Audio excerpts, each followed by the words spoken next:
Ne tirez pas sur l'oiseau moqueur de Harper Lee, lu par Cachou Kirsch.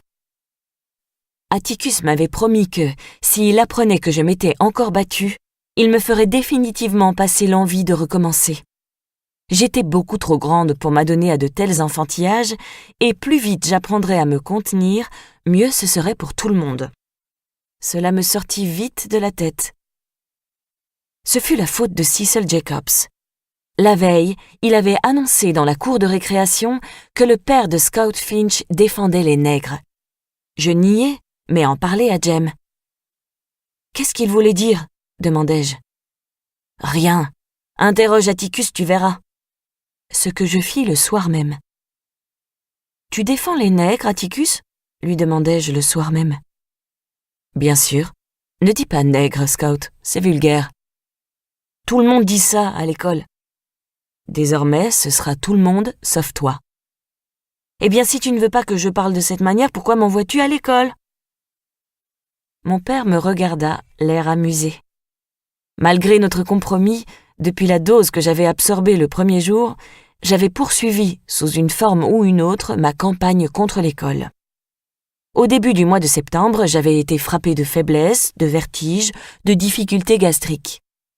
J'allais jusqu'à payer 10 cents le privilège de me frotter la tête contre celle du fils de la cuisinière de Miss Rachel, qui souffrait d'une teigne spectaculaire. Mais cela ne prit pas. J'avais cependant une autre préoccupation. Tous les avocats défendent les noirs, Atticus ? Bien sûr que oui, Scout. Alors pourquoi Cecil a-t-il dit que tu défendais les nègres ? On aurait cru que tu faisais quelque chose d'illégal. Atticus poussa un soupir. C'est simplement que je défends un noir du nom de Tom Robinson. Il habite ce petit quartier qui se trouve au-delà de la décharge publique.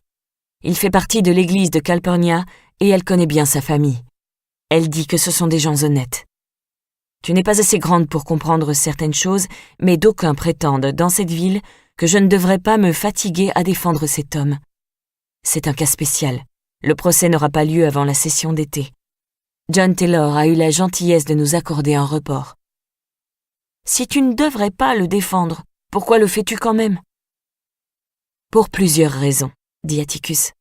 La principale étant que si je ne le faisais pas, je ne pourrais plus marcher la tête droite, ni représenter ce comté à la Chambre des représentants, ni même vous interdire quoi que ce soit à Jem ou à toi. Alors si tu défendais pas cet homme, Jem et moi, on n'aurait plus besoin de t'écouter ? C'est à peu près cela. Pourquoi ? Parce que je ne pourrais plus vous demander de faire attention à ce que je vous dis. Vois-tu, Scout, il se présente au moins une fois dans la vie d'un avocat une affaire qui le touche personnellement.